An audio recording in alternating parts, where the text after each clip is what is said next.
بسم الله الرحمن الرحيم.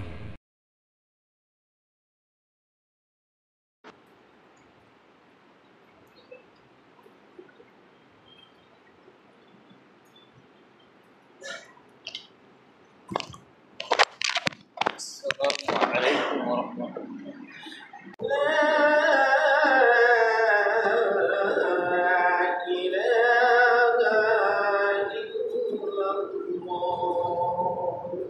لا إله إلا الله.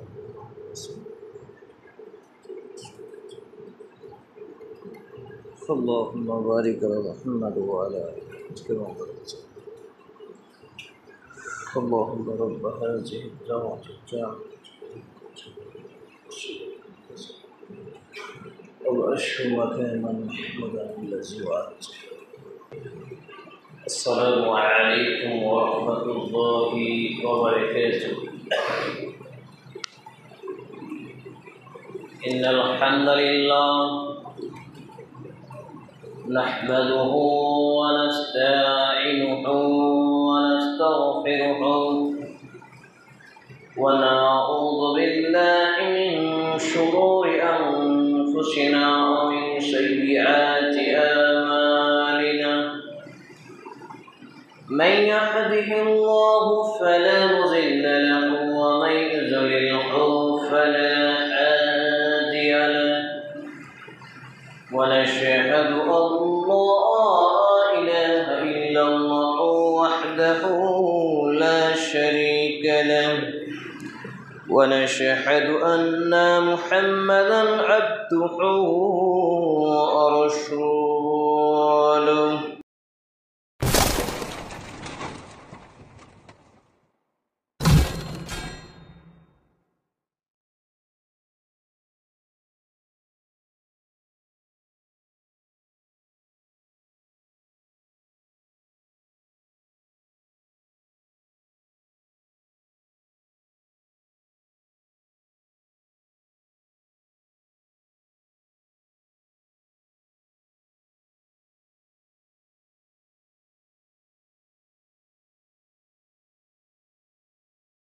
قد علمنا ما تنقص الأرض منهم وعندنا كتاب حفيظ.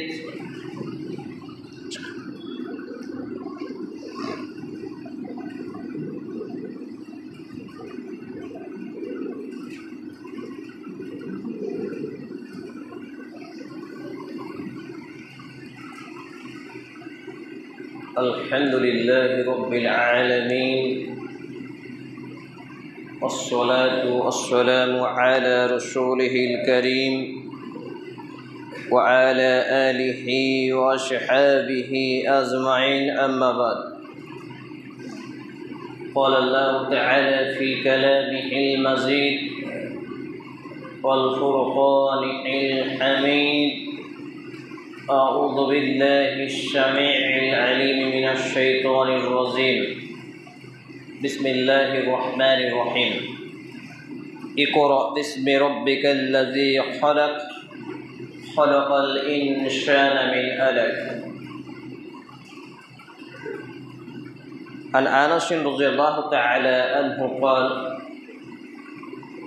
قال رسول الله صلى الله عليه وسلم: طلب العلم فريضة على كل مسلم. رب اشرح لي صدري ويسر لي أمري واحلل عقدة من لساني يفقهوا قولي. رب أشر ولا تؤشر وتمم بالخير. رب زدني علما رب زدني علما رب زدني علما.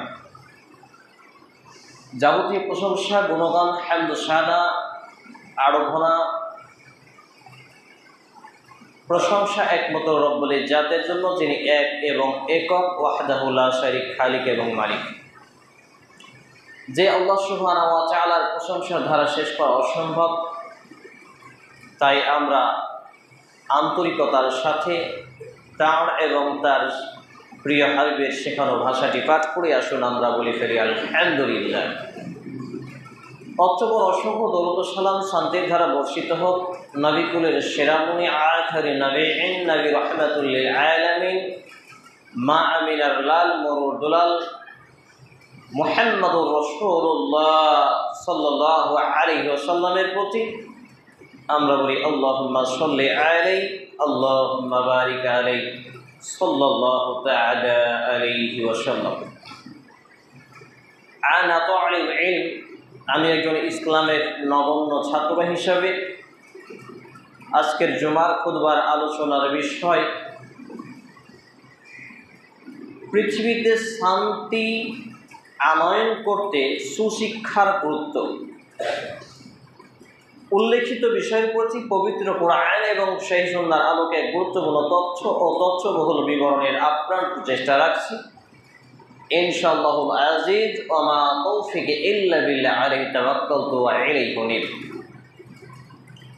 আলোচনা শুরু করার আগে আপনাদের সঙ্গে দুটি কথা। প্রথম কথা হচ্ছে, কাতারের যে ফাঁকাগুলো আছে এগুলো বন্ধ করতে হবে। জুমার দিনের আদব, rules of law, systematic is a Friday, সেটা হলো যে জুমার দিনের সামনে কাতারের ফাঁকাকে পূরণ করা আবশ্যকীয়। নাম্বার 2, যারা হাঁটু গেড়ে বা হেলান দিয়ে বসে আছেন তারা হাঁটু এবং হেলান ছেড়ে দেবেন। এটাও জুমার দিনের আদবের খেলাফ, গর্হিত কাজ। 3 নম্বর, এখানে খুতবা চলাকালীন একমাত্র আপনার মনোযোগ, আপনার দৃষ্টি, আপনার মন মানসিকতা, কমন সেন্স, ফুল এনার্জি থাকবে খতিবের দিকে। তিনি কি বলছেন। একেবারে একজন ব্যক্তি যখন বন্দুক তীর নিক্ষেপ করতে যায় তখন তার ধনুকের দিকে, তীরের দিকে এতটাই দৃষ্টি নিক্ষেপ করে যে কোনো দিকে সে ধ্যান দেয় না। ঠিক সেই রকম আপনি খতিবের দিকে ধ্যান দেবেন, মনোযোগ দিবেন, যাতে করে আমি কোথায় ভুল করছি, কোথায় ভুল বলছি, কোন আয়াত ভুল করলাম, কোন আয়াতের ব্যাখ্যা ভুল করলাম, কোন হাদিস ভুল করলাম, এটা আপনি ধরতে পারেন। তাহলে আপনার কিছু উপকার আসবে ইনশাআল্লাহ তাআলা। 4 নম্বর কথা হলো, কথার পরিপ্রেক্ষিতে সুবহানাল্লাহ, আলহামদুলিল্লাহ, ওয়া লা ইলাহা ইল্লাল্লাহ, আল্লাহু আকবার এই শব্দগুলো পাঠ করতে হবে কথার পরিপ্রেক্ষিতে। আর যখনই নবী করিম সাল্লাল্লাহু আলাইহি ওয়াসাল্লামের নাম আসবে, পুরুষের ফিতরাত হলো উচ্চ স্বরে সাল্লাল্লাহু আলাইহি ওয়াসাল্লাম পাঠ করা। বোঝাতে পারছি না। নবী মুহাম্মদুর রাসূলুল্লাহ সাল্লাল্লাহু আলাইহি ওয়াসাল্লাম 3টি ধাপে উঠেছিলেন, বলেছিলেন আমিন। তার একটি ছিল, যে ব্যক্তি নবী করিম সাল্লাল্লাহু আলাইহি ওয়াসাল্লামের নামকে শুনল অথচ তার নামে দরুদ পড়ল না, অর্থাৎ সাল্লাল্লাহু আলাইহি ওয়াসাল্লাম বলল না, তার জন্য আসমান থেকে আল্লাহ তাআলা লানত করেছেন, মালাইকাগণ লানত করেছেন, অভিশাপ করেছেন। আর নবী মুহাম্মদুর রাসূলুল্লাহ সাল্লাল্লাহু আলাইহি সাল্লাম আমিন বলেছেন, অর্থাৎ আল্লাহকে বলেছেন আল্লাহ কবুল করুন, মানে আপনি হালাক হয়ে যাবেন, ধ্বংস হয়ে যাবেন, নিস্তেনাবুদ হয়ে যাবেন। হাঁটু ছেড়ে দেন। একান্তই অসুস্থতা না থাকলে হাঁটু ধরতে পাবেন না, হেলানো দিতে পাবেন না। এবারে চলে আসছি জুমার দিন, সময় খুবই সংকীর্ণ, আমি আমার মূল আলোচনার দিকে। পৃথিবীতে শান্তি আনয়ন করতে গেলে সুশিক্ষার প্রয়োজনীয়তা। সাউন্ডটা অত্যাধিক বেশি হচ্ছে। ইসলাম মানে শান্তি, শান্তির ধর্ম ইসলাম, এই কথাগুলো আমরা জানি। বিশেষ করে মুসলিম ঘরে জন্মগ্রহণ করার পরে আমরা এই কথাগুলো জানি। তো ইসলাম মানে শান্তি, এটা তখনই আসবে যখন আপনি ইসলামের বেসিক ইলম অর্জন করবেন, ইসলামের বেসিক ইলম জ্ঞান চর্চা করবেন। অর্থাৎ পবিত্র কোরআনের বিসমিল্লাহর বাদ শিখে নিয়ে মিনাল জিন্নাতে ওয়ান নাসের সিন পর্যন্ত যতগুলো কথা আল্লাহ রাব্বুল আলামিন আদেশ করেছেন তার বাস্তবে রূপ দিবেন, যা নিষেধ করছেন তা বর্জন করবেন। এবং নবী মুহাম্মদুর রাসূলুল্লাহ সাল্লাল্লাহু আলাইহি ওয়াসাল্লাম যতগুলো আদেশ করেছেন তা পুঙ্খানুপুঙ্খানুভাবে মান্যতা করার চেষ্টা করবেন, এবং যতগুলো তিনি নিষেধ করেছেন সেই নিষেধগুলোকে আমি যখন প্রত্যাখ্যান করব, ঠিক তখনই একজন ব্যক্তি সে দাবি করতে পারে যে ইসলাম মানে শান্তি। কিন্তু দুর্ভাগ্যজনক ক্রমে আজকে অধিকাংশ মুসলমানদের মধ্যে এতটাই অজ্ঞতা এবং মূর্খতার সংখ্যা বেড়ে গিয়েছে যে এর অনেকেই আজকে বিশ্ব মিডিয়া সহ বিশ্বব্যাপী আজকে তারা প্রচার করে মুসলিম মানে জঙ্গি, ইসলাম মানে অশান্তির ধর্ম, মুসলিম মানে জঙ্গিবাদের ধর্ম, মুসলিম মানে টেররিস্ট, মুসলিম মানে আত্মঘাতী, মুসলিম মানে উগ্র। এইরকমভাবে আজকে বিশ্ব মিডিয়া আজকে আমাদেরকে দেখায়, তুলে ধরে, খবরের পেপার থেকে নিউজ থেকে শুরু করে সব কিছু। মূলত এর মুখ্য এবং সূক্ষ্ম কারণ, হাঁটু ছেড়ে দেন কাকা, এতবার মানুষকে বলতে হয় কেন? অসুস্থ আছে, জুমার ঘরে হাঁটু গাড়া যাবে না, হাঁটু ঘেরে বসা যাবে না। সম্মানিত উপস্থিতি ভাই এবং বন্ধুগণ, নবী মুহাম্মদ রাসূলুল্লাহ সাল্লাল্লাহু আলাইহি সাল্লামের আদর্শে আলোকে জীবন গড়তে গিয়ে আমি এই ক্ষুদ্র অল্প জ্ঞান দিয়ে আমি একজন ইসলামের নগণ্য ছোট্ট ক্ষুদ্র ছাত্র হিসাবে আজকে আপনাদের এই মসজিদে 416তম মসজিদে খুতবা, আলহামদুলিল্লাহ খালিল্লাহিল হামদ, আমি এটা গর্ব করছি না, ইতিপূর্বে 415টি মসজিদে খুতবা দিয়েছি। আমি এইটুকু প্রায় 750 মসজিদে ইমামতি করে নামাজ পড়িয়ে 1000+ মসজিদে সালাত আদায় করে আমি যে তিক্ত অভিজ্ঞতা অর্জন করেছি, এবং বিগত 23 বছর যাবৎ ইসলামের একজন ছাত্র হিসাবে যে আমাদের যতগুলো মুসলমান দাবিকৃত আজকে আমার এবং আপনার ঘরে সন্তান রয়েছে, আমরা যারা রয়েছি আমরাই মূলত এর জন্য দায়ী যে মুসলমানদেরকে জঙ্গি বলা হয় কেন, মুসলমানদেরকে টেররিস্ট বলা হয় কেন, মুসলমান ইসলামকে জঙ্গিবাদের ধর্ম বলা হয় কেন। মূলত আজকের মুসলমানরা গরু ছাগল মার্কা মুসলমান হয়েছে। তারা কোরআন কি বুঝে না, হাদিস কি বুঝে না, নবী মুহাম্মদুর রাসূলুল্লাহ বলি সাল্লাল্লাহু আলাইহি সাল্লামের আদর্শ কি বুঝে না, বিধায় তাদেরকে আজকে জঙ্গিবাদের সঙ্গে যুক্ত করা হচ্ছে। কারণ এক্সাম্পল হিসেবে যদি আমি আপনাকে উদাহরণ হিসেবে দিই, আমার এবং আপনার কাছে, আমার এবং বাড়ির আশেপাশের অমুসলিম হিন্দু খ্রিস্টান ডোম চামার ম্যাথর, এর কাছে কোরআন ইসলাম নয়, এর কাছে হাদিস ইসলাম নয়, এর কাছে ইসলাম নয়। আমার এবং আপনার ব্যবহার, আমার এবং আপনার উঠা বসা, আমার এবং আপনার লেনদেন, আমার এবং আপনার ক্যারেক্টার চরিত্রই তার ইসলাম। মনে করুন আপনি কোন একটা অমুসলিমের টাকা বাটপাড়ি করে নিয়েছেন, তখন সে হুট করেই মন্তব্য করবে, বেটা মুসলমান ধর্মের লোক, দেখো কত জঘন্য ধর্মের লোক, নাউযুবিল্লাহি মিন জালিক, আমার টাকা বাটপাড়ি করে নিল। অর্থাৎ আমার আপনার ব্যবহারটা হলো ইসলাম। আমার এবং আপনার ব্যবহার ঠিক করতে গেলে সুশিক্ষা অর্জন করতে হবে। আজকে অধিকাংশ মুসলমান সমাজে শতকরা 9,000-এ 5 জন ব্যক্তি খুঁজে পাওয়া মুশকিল হবে যে মানুষরা কোরআন পড়তে জানে। আমি যখন শৈশবে ছিলাম, ছোটবেলায় ছিলাম, দাদু নানুদের সঙ্গে যখন উঠা বসা করতাম, তখন দেখতাম যে মানুষ এই বাংলা উচ্চারণ করতে পারতো না। আমার নানাকে দেখেছি, যিনি আজ থেকে প্রায় 15 বছর আগে পৃথিবী ছেড়ে চলে গেছেন। বাংলা লিখতে, তার নামটা লিখতে কষ্ট হতো, কিন্তু তিনি কোরআন পড়তে পারতেন। এমনই আমার অনেক আত্মীয় স্বজনকে দেখেছি যে বাংলায় তার নাম সিগনেচার সহি করতে কষ্ট হলেও কোরআনকে অনর্গল পড়তে পারত। আজকে আমাদের মুসলমান সমাজে এই জাহেল বলদ মার্কার পরিমাণ এতটা বেড়ে গেছে, তারা এই বাংলা ডিপার্টমেন্টে হায়ার এডুকেটেড পার্সন হয়ে গেছে, master, doctor, professor, barrister, engineer, উকিল, আরও কিছু হচ্ছে, কিন্তু তারা কোরআন পড়তে পারে না। মূলত এই জন্যই আজকে মুসলমানদেরকে জঙ্গি বলা হয়, কারণ তারা নিজেরাই তাদের জীবন বিধান সম্পর্কে জানে না, অজ্ঞ। কারণ তারা মসজিদমুখী নয়, তারা মাদ্রাসামুখী নয়, তারা ইসলামমুখী নয়। যারা নিজেরাই ইসলাম জানে না তাদেরকে ইসলামই অপবাদ দেবে, এটাই স্বাভাবিক কথা। সম্মানিত উপস্থিতি ভাই এবং বন্ধুগণ, আরেকটি অজ্ঞতাপূর্ণ বিষয় বলে ফেলি আপনাদের এখানে। জানি না সিস্টেমেটিক কি আছে যে আধা ঘন্টার মধ্যেই খুতবা শেষ করার বিধান, 30 মিনিটের মধ্যেই খুতবা শেষ করার বিধান। খুতবা শুরু হওয়ার সময় জানবে, কিন্তু শেষ হওয়ার সময় একমাত্র খতিব জানবে। একটা বিষয় ধরেছি, বিষয়টাকে ক্লিয়ার করতে হবে। जुमा का खुतबा का मौजू छोटा होना चाहिए, सही है, लेकिन छोटा का मतलब ये नहीं कि आधा घंटा में ख़त्म किया जाए। जुमार खुतबार मौजू, जुमार खुतबार বিষয়বস্তু ছোট করতে হবে, এটা রাসূল সাল্লাল্লাহু আলাইহি সাল্লামের নির্দেশ। তবে ছোট মানে আধা ঘন্টায় শেষ করতে হবে, এতে আমি বিশ্বাসী নই। 416টি মসজিদে চ্যালেঞ্জ করেছি, একটা কোরআনের আয়াত, একটা হাদিস, একটা সলাফদের কল আপনি আমাকে দেখাবেন, আমি মাথা নত করে মেনে নেব যে 30 মিনিটে খুতবা শেষ করতে হবে। বিষয় ধরেছি, বিষয়ে 5 মিনিট ওভারটেক করতে পারে, 5 মিনিট আগে হতে পারে, এটাই হচ্ছে বিধান। সম্মানিত উপস্থিতি ভাই এবং বন্ধুগণ, আমি আপনাদের সামনে দ্বিতীয় খুতবার পরে প্রথম দফায় যে দুটি আয়াতে কারিমা পাঠ করেছি, গুরুত্বপূর্ণ আয়াত, এবং এই আয়াতগুলোই প্রথম নাজিল হয়েছিল নবী মুহাম্মদ রাসূলুল্লাহ সাল্লাল্লাহু আলাইহি সাল্লামের উপরে।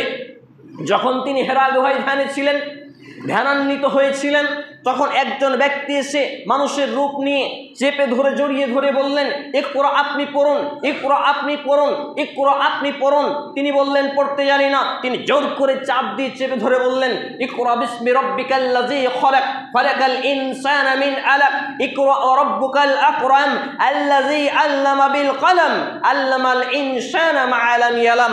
অর্থাৎ পবিত্র কোরআনের সূরা আল আলাক 96 নম্বর সূরা 30তম পারা 603 নম্বর পৃষ্ঠা আয়াত নম্বর 1 থেকে 5 পর্যন্ত নাজিল হয়ে গেল আল্লাহ রসুল মুহাম্মদুর রাসূলুল্লাহ সাল্লাল্লাহু আলাইহি সাল্লামের উপরে। তাহলে এখানে একটি বিষয় খুবই গুরুত্বপূর্ণ রয়েছে, যেটা আমার মতো যারা খুতবা প্রদান করে, যারা স্টেজে মাইক ধরে বড় বড় বাতেল আমারে বক্তা সেজে আসে, এরাই বুঝে না আমার তদন্তের দাবি, আমার গবেষণার দাবি, এরাই বুঝে না এই আয়াতের ব্যাখ্যা।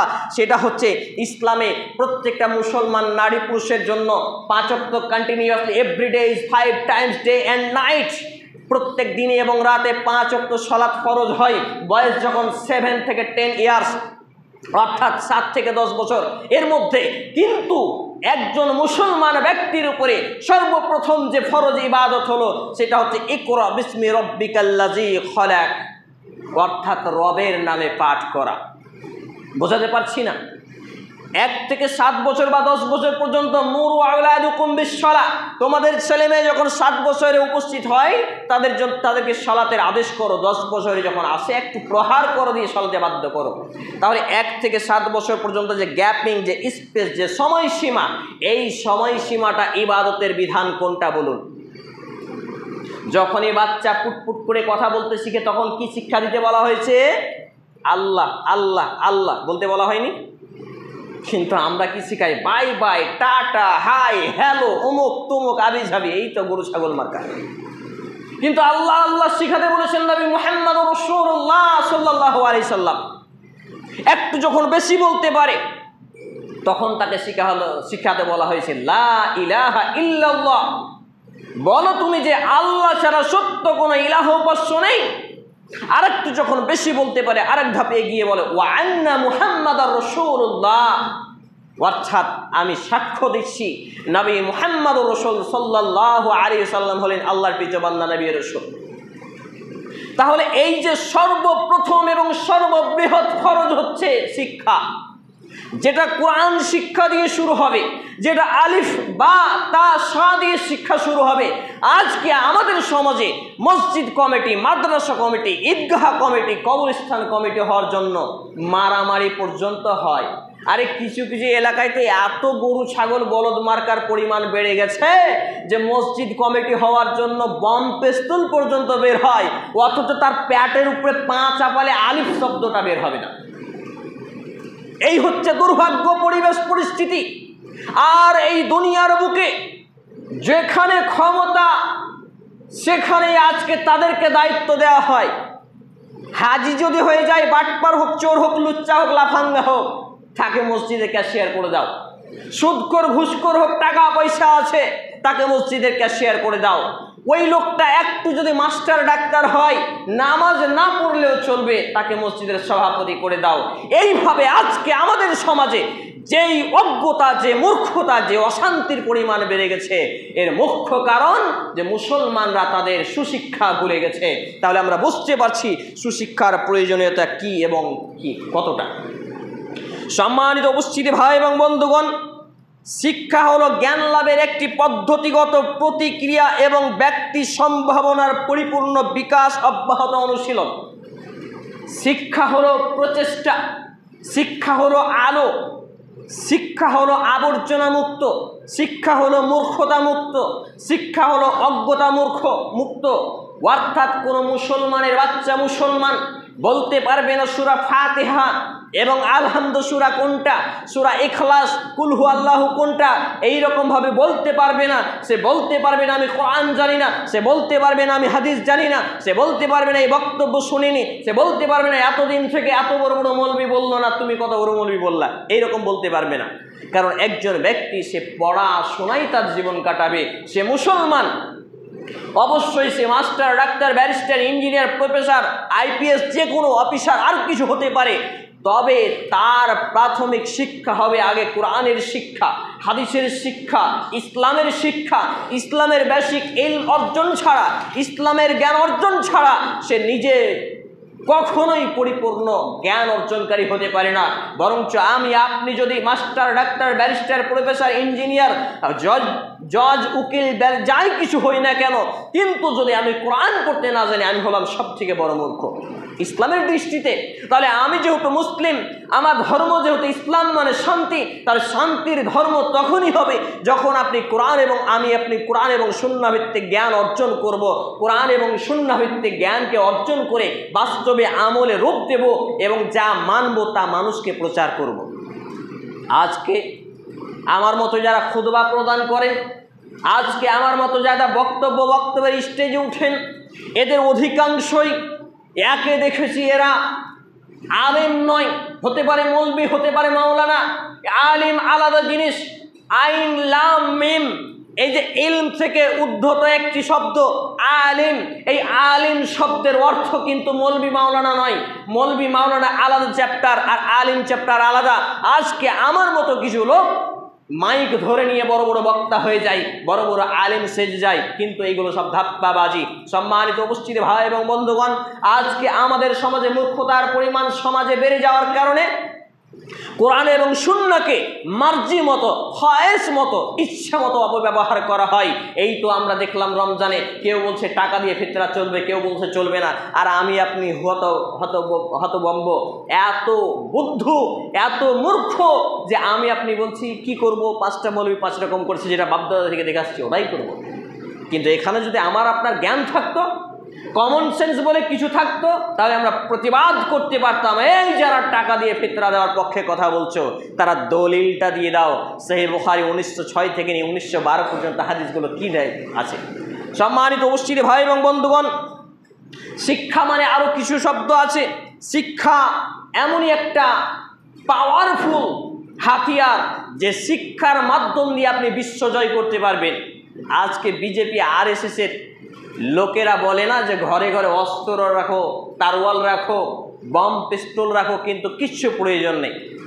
আমি বলেছি আপনি যদি মুসলমান হতে পারেন, আপনি যদি প্রকৃত অর্থে মুসলমান হতে পারেন, পকেটের একটা কলম, আপনার এই একটা জিহ্বা, আপনার অন্তরে কোরআন সুন্নাহর ধারণ, নবীর আদর্শ যদি থাকে, আপনি সারা বিশ্বের মানুষকে জয় করতে পারবেন।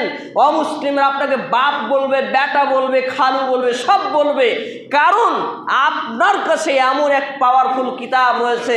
যালিকাল কিতাবু লা রাইবা ফীহি হুদাল লিল মুত্তাকিন, সূরা আল বাকারা 2 নম্বর সূরা 2 নম্বর আয়াত 2 নম্বর পৃষ্ঠা, প্রথম পৃষ্ঠা 2 নম্বর লাইনের এটি আল্লাহ রাব্বুল আলামিন এত সুন্দরভাবে দ্ব্যর্থহীনভাবে জানিয়েছেন যে যালিকাল কিতাবু লা রাইবা ফীহি হুদাল লিল মুত্তাকিন।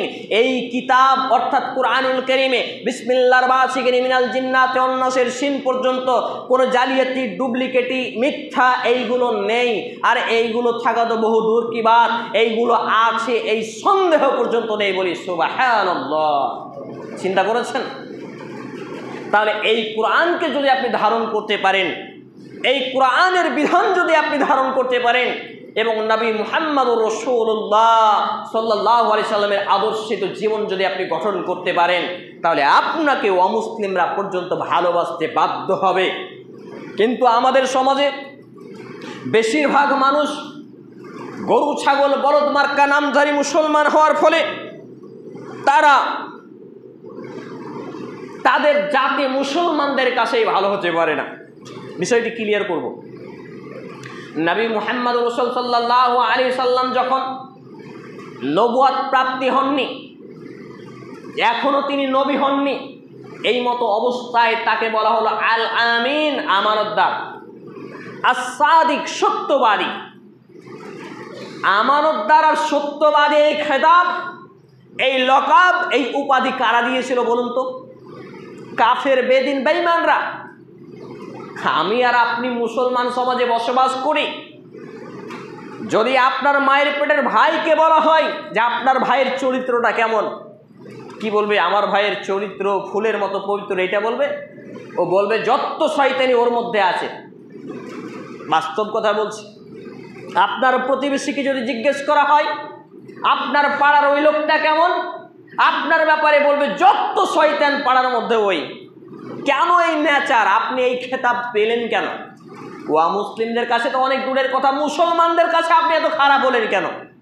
ওই যে বললাম না, সুশিক্ষার প্রয়োজন রয়েছে সমাজে, ব্যক্তিগত জীবনে, পারিবারিক জীবনে, সামাজিক জীবনে, রাষ্ট্রনৈতিক জীবনে, অর্থনৈতিক জীবনে শান্তি আনয়ন করতে গেলে কিতাবুল্লাহ, আল্লাহর কিতাব ও সুন্নতে রাসূল সাল্লাল্লাহু আলাইহি সাল্লামের সুন্নাহ ভিত্তিক জীবন করতে হবে। সম্মানিত উপস্থিতি ভাই এবং বন্ধুগণ, আমি দ্বিতীয় খুতবার পরে দ্বিতীয় দফায় আপনাদের সামনে যে হাদিস পাঠ করেছিলাম, عن أنس رضي الله تعالى عنه قال قال رسول الله صلى الله عليه وسلم طلب العلم فريضة على كل مسلم। অর্থাৎ দ্বীন ইসলামের বেসিক ইলম অর্জন করা, সঞ্চয় করা, গ্রহণ করা, তন্ন তন্ন করে খোঁজা, হন্য হয়ে খোঁজা, গবেষণা করা, স্টাডিজ করা প্রত্যেক মুসলমান নারী পুরুষের উপরে, আলা কুল্লি মুসলিম, ছোট বড়, যুবক বৃদ্ধ, পুরুষ নারী সকলের উপরে ফরজ করা হয়েছে। বলি সুবহানাল্লাহ। হাদিসটি বর্ণিত সুনানি ইবনে মাজাহ গ্রন্থের 224 নম্বর হাদিস, মিশকাতুল মাসাবি গ্রন্থের 218 নম্বর হাদিস, সহিহুল জামে সগীর গ্রন্থের হাদিস নাম্বার 3913 ক্রমিক নম্বরে। অর্থাৎ এই হাদিস প্রমাণ করে আর কোরআনুল কারীমের সে আয়াত প্রমাণ করে মুসলমান জীবনে নামাজেরও আগে, হজেরও আগে, যাকাতেরও আগে, সমস্ত কিছুর ঊর্ধ্বে সবথেকে বড়, সবথেকে বৃহৎ, সবথেকে গুরুত্বপূর্ণ ইবাদত হলো কোরআন সুন্নাহর জ্ঞান অর্জন করা, বেসিক ইলম অর্জন করা। যদি আমি এবং আপনি কোরআন পড়তে না জেনে মৃত্যুবরণ করি, একে তো তাওহীদ হচ্ছে ইসলামের মাথা, দ্বিতীয় হচ্ছে সালাত ইবাদতের মাথা, তৃতীয় হচ্ছে শিক্ষা। কিন্তু তাওহীদ আর সালাত দুটোকে আপনাকে বাস্তবে রূপ দিতে গেলে শিক্ষা, তাহলে প্রথম লেভেলে চলে এলো শিক্ষা, 2 ধাপ এগিয়ে গেল শিক্ষা। শিক্ষা ছাড়া আজকে আমি যখন ক্লাস 2-এ পড়তাম, আমার শিক্ষক বলেছিলেন লেখাপড়া করে না যারা, গাড়ি ঘোড়া চড়ে না তারা। আমি বলেছিলাম স্যার আপনার থিওরি ভুল, লেখাপড়া করে না যারা, চোখ থাকতে অন্ধ তারা। আজকে বাস্তবেই আমার লেখা বইটি যদি আমি আপনার সামনে তুলে দিই, তাহলে আপনাকে বলবো যে আপনি বইটি পড়ুন। আপনি যদি পড়েন, পড়া জানেন তো বাংলা পড়তে পারবেন, জানলে আরবি জানবেন। কিন্তু যদি কিছুই না জানেন, বলবেন কি লেখা আছে, আপনারও চোখ আছে কিন্তু আপনি চোখে এখন অন্ধ। সম্মানিত উপস্থিতি ভাই এবং বন্ধুগণ, সেই সূত্রে আমাকে এবং আপনাকে এই সমাজে শান্তি আনতে, পৃথিবীতে শান্তি আনতে, দুনিয়াতে শান্তি আনতে হলে অবশ্যই অবশ্যই আমাকে এবং আপনাকে কোরআন এবং সুন্নাহ জ্ঞান অর্জন করতে হবে। এবং বয়স 36, 32, 90, 96 যাই হোক না কেন, আজকে থেকে আপনাদের মসজিদের ইমাম সাহেব রয়েছেন, তাকে বলবেন আপনার বেতন যা আছে আছে, কমিটিরা যা দেয়, আমরা 5টা লোক, 10টা লোক, 15টা লোক কোরআন শিখবই। কারণ হাবিবুল্লাহ সাহেব বলে গেছেন মরার একদিন আগে হলেও আপনাকে কোরআন শিখতে হবে। আপনাকে যদি ডাক্তার বলে দেয় কালকে মারা যাবেন, আজকে থেকে আপনি কোরআন শিক্ষা গ্রহণ করতে লাগেন। যদি আপনি কোরআন না শিখে মারা যান, তাহলে আপনি জানি না জান্নাতে যাবেন কি জাহান্নামে যাবেন। তবে আমি যতটুকু গবেষণা করেছি, জান্নাতে যাওয়ার নো চান্স, কোনো চান্স নেই। অতএব আমাকে এবং আপনাকে বলবেন আপনি যে বয়স হয়ে গেছে, না এটা কোনো অজুহাত নেই। আরেকটি ছোট্ট দোয়া এটা বলে আলোচনা গুটিয়ে ফেলবো, সেটা হলো এই শিক্ষা গ্রহণের জন্য আমাকে এবং আপনাকে একটি দোয়া করতে হবে। সবথেকে গুরুত্বপূর্ণ দোয়া, খুবই ছোট্ট দোয়া, কিন্তু এত ভারী, এত গুরুত্বপূর্ণ দোয়াটা যে আমার এবং আপনার জ্ঞানের বিকাশ ঘুরে যাবে ইনশাআল্লাহ তাআলা। আল্লাহ রাব্বুল আলামিন জানিয়েছেন, এটি সূরা তাহা 20 নম্বর সূরা 16তম পারা 420 নম্বর পৃষ্ঠা আয়াত নম্বর 114 আল্লাহ তাআলা জানিয়েছেন এই দোয়াটি এভাবে যে রব্বি জিদনি ইলমা, অর্থাৎ হে আল্লাহ রাব্বুল আলামিন আপনি আমার জ্ঞান বৃদ্ধি করে দিন। আমরা প্রতিনিয়ত উঠতে বসতে চলতে বলতে ঘুমাতে এই দোয়া পাঠ করব এবং আল্লাহ রাব্বুল আলামিন অবশ্যই আমাদের জন্য কোরআন শিক্ষাকে সহজ করে দেবেন। প্রত্যেকটা মসজিদ ভিত্তিক কোরআন শিক্ষা করতে হবে। এই মার্বেল টাইলস এসি লাগানো এটা সফলতা নয়, মসজিদ ভিত্তিক কোরআন শিক্ষা গ্রহণ করা ব্যবস্থা করা হলো সফলতা। আজকে যারা মসজিদের দায়িত্বে আছেন, যদি আপনি মসজিদে এসি টাইলস নাও লাগান, কোরআন শিক্ষার ব্যবস্থা করে দেন, ইনশাল্লাহ এটাই আপনার জান্নাতের মাকসাদ হয়ে যাবে, এটাই আপনার রাস্তা হয়ে যাবে ইনশাল্লাহ, আশা করা যায়। কিন্তু আপনি এসি মার্বেল টাইলস সব কিছু করলেন, কিন্তু আপনি কোরআন শিক্ষার ব্যবস্থা করলেন না, শুধু নামাজের জন্য মসজিদে, এমনটি নয়। অতএব আসুন আমরা পবিত্র কোরআন এবং সেই সুন্নাহর আলোকে জীবন গঠন করি এবং আমাদের ব্যক্তিগত পারিবারিক সামাজিক প্রত্যেকটা জীবনে শান্তিকে আনয়ন করি। আল্লাহ রাব্বুল আলামিন আমাদেরকে তৌফিক নসিব করুন, আমরা বলি আল্লাহুম্মা আমিন। হে আল্লাহ রাব্বুল আলামিন, আমরা যারা এখানে উপস্থিত হই আমাদেরকে প্রত্যেককেই সুশিক্ষার আলোয় আলোকিত জীবন দান করুন, আমরা বলি আল্লাহুম্মা আমিন। হে আল্লাহ তাআলা, আমরা যারা অসুস্থ আমাদেরকে পূর্ণাঙ্গ শিফায়ে কামিলা আজিলা দিন, আমরা বলি আল্লাহুম্মা আমিন। হে আল্লাহ রাব্বুল আলামিন, আমরা যারা অভাবী আমাদেরকে অভাবমুক্ত হালাল জীবিকা নির্বাহ করার তৌফিক নসিব করুন, আমরা বলি আল্লাহুম্মা আমিন। হে আল্লাহ রাব্বুল আলামিন, আমাদের যারা মুসলমান হয়ে মৃত্যুবরণ করেছে, বিশেষ করে আমার মা এবং নানানি প্রত্যেকের ভাই বাপ আত্মীয় স্বজন যে বা যারাই মুসলমান হয়ে মৃত্যুবরণ করেছে, আল্লাহ আপনি তাদের জীবনের ভুল ত্রুটি ক্ষমা করুন, তাদের কবরের শান্তির বিছানা বিছিয়ে দিন, তাদেরকে জান্নাতুল ফেরদাউস নসিব করুন, আমরা বলি আল্লাহুম্মা আমিন। এ দাবি, এ দোয়া, এ দরখাস্ত মহান আল্লাহ সুবহানাহু ওয়া তাআলার সামনে রেখে আমরা আমাদের আলোচনা এখানেই টানছি। আল্লাহুম্মা সাল্লি আলা মুহাম্মাদিন ওয়া আলা আলি মুহাম্মাদ কামা সাল্লাইতা আলা ইব্রাহিম ওয়া আলা আলি ইব্রাহিম ইন্নাকা হামিদুম মাজিদ। اللهم بارك على محمد وعلى آل محمد كما باركت على إبراهيم وعلى آل إبراهيم إنك حميد مجيد. سبحان ربك رب العزة عما يصفون وسلام على المرسلين وآخر دعوانا الحمد لله رب العالمين. السلام عليكم ورحمة الله.